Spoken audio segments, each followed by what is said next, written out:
আচ্ছা, ছুটির দিনে যদি গরম ভাতের সাথে এই রকম বড় বড় গলদা চিংড়ির ভুনা হয় তাহলে কেমন হয়? ছেলে মেয়ে বায়না ধরেছে, তাদের আজকে বড় বড় গলদা চিংড়ি চাই। তাই বড়মশাই সকাল সকাল ঘুম থেকে উঠিয়ে নিয়ে চলে আসলো মাছের আড়তে। অনেক খোঁজাখুঁজির পর বেশ কিছু টাটকা গলদা চিংড়ি পেয়েছি, আর এখান থেকে বেছে বেছে বড় মনের মতো গলদা চিংড়িগুলো বেছে নিয়েছি। আর এই তো আমি আজকে আর কেটে নেইনি, ভাবলাম আপনাদের সাথে পুরোটাই শেয়ার করব। আর বাচ্চারা তাদের পছন্দের গলদা চিংড়ি পেয়ে তো মহা খুশি। একটু তাড়ায় ছিলাম, এজন্য সব কেটে দেখালাম না, আমি একটা আপনাদের সাথে কেটে শেয়ার করছি।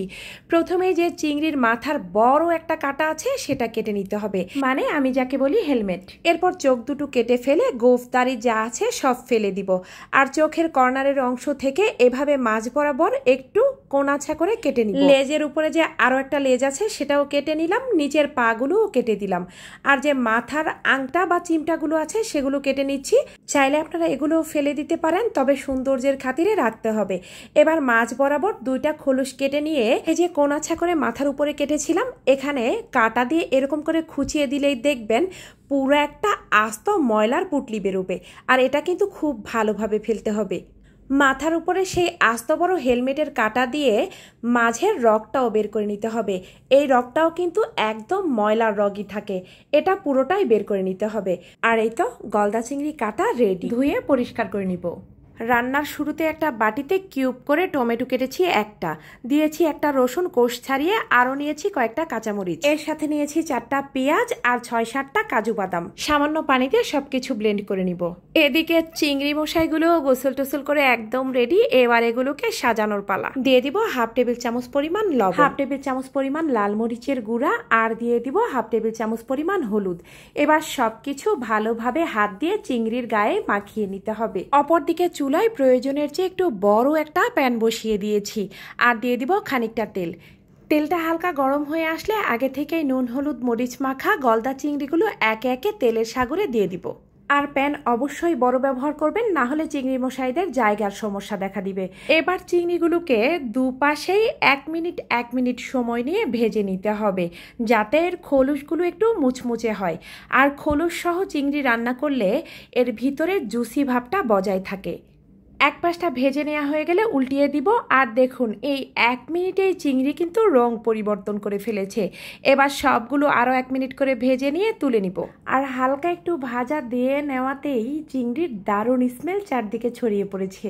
এই একই তেলে দিয়ে দিব 1 কাপ পরিমাণ পেঁয়াজ কুচি, ভালোভাবে নেড়েচেড়ে একটু ভেজে নিব। যে পর্যায়ে পেঁয়াজের রংটা পরিবর্তিত হয়ে আসবে ঠিক সে পর্যায়ে দিয়ে দিব 1/2 টেবিল চামচ পরিমাণ হলুদের গুঁড়া, 1.5 থেকে 2 টেবিল চামচ পরিমাণ লাল মরিচের গুঁড়া। আপনারা চাইলে কমিয়ে অথবা বাড়িয়েও নিতে পারেন।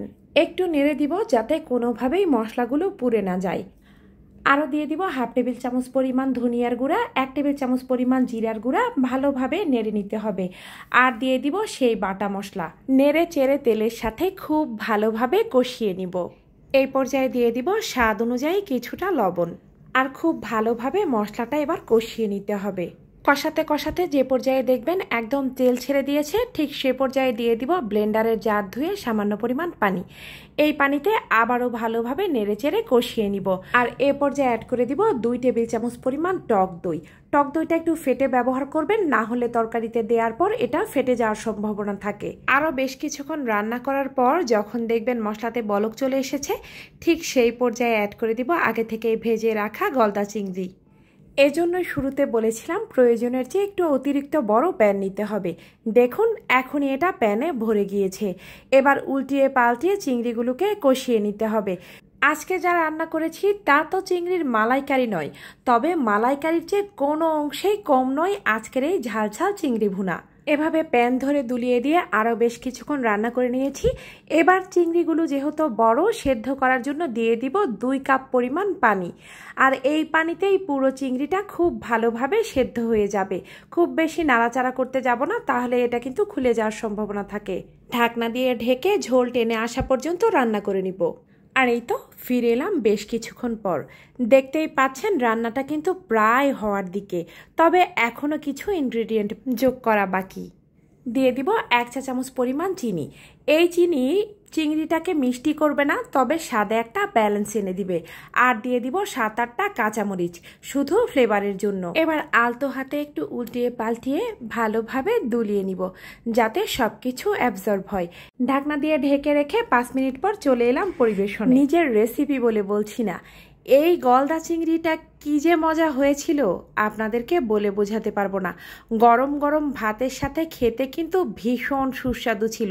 যেহেতু চিংড়ি মাছটাকে একটু দুহাত লাগিয়ে খেতে হয়, ভিডিও করছি সেই সুবাদে এক হাতেই দেখিয়ে দিলাম।